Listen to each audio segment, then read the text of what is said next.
Thank you very much, Marie, and to all the guests, welcome. And really, I want to thank you and say thank you to everyone for the intervention. When we speak about African mineral, I think the biggest question we need to ask ourselves is, are these minerals a blessing or a curse? Now, when something is a blessing, you will see the result that it brings to the society: progress, peace, job, opportunity. And that's why Africa should expect something that is a blessing. But when it turns into something that is a curse, the result is what we see also on the ground: conflict, war, poverty, exploitations.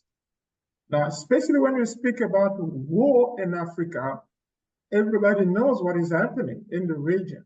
When you go to Mozambique, you will see people are dying, children are dying, women are raped. A little bit when you go to the DRC, the same modus operandi. Now Sudan is almost another genocide. So the reason is the quest of minerals. Now, how can Africa have minerals? Then around the minerals, instead of bringing prosperity, we can only see destruction, death, violence, genocide. Is that really the mineral that Africa was supposed to have? And as a result, become something that really, instead of progress, become regression, become destruction. I think that is the question that everyone needs to ask himself, and Africa should ask itself. Now, when we speak about the G20 in Africa and South Africa, what are we looking when it comes to African minerals? Clearly, we'll be looking for the discussion that can speak not only how Africa should develop, but also how to stop the war around the minerals. You know, we can stop the war if you put a framework that will really bring every issue on the table, especially not only when it comes to how should we benefit, but also how should we manage our own resources. You see, every time that we have something that is valuable with us and we don't know how to manage that, it will always end up becoming a problem. And that's exactly what we have in Africa when it comes to minerals. So G20 should be a platform where a proper discussion when it comes to putting in place a new framework for a fair trade between Africa and stakeholders. That's very, very important.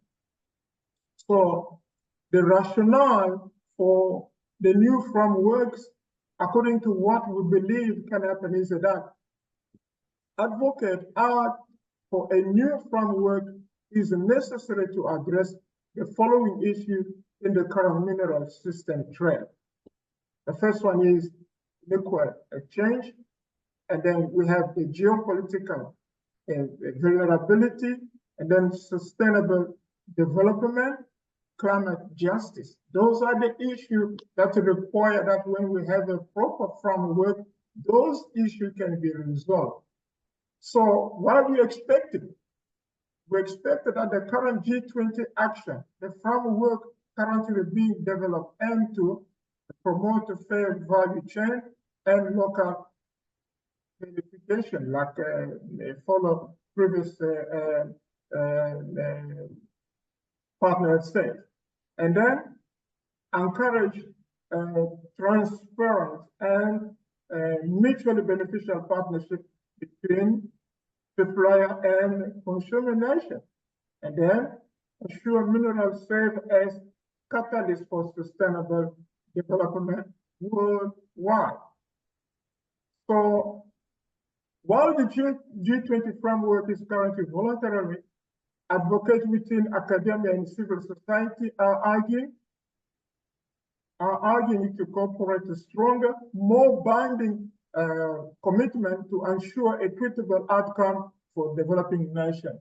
So it's okay to have framework, but we need to make sure that those framework are stronger, well-binding, especially that where institutions such as the African Union has to counsel, or United Nations has to counsel, because once those frameworks are not really followed up by law, and then all those laws will be violated. In the next time, we will find ourselves talking about the same things.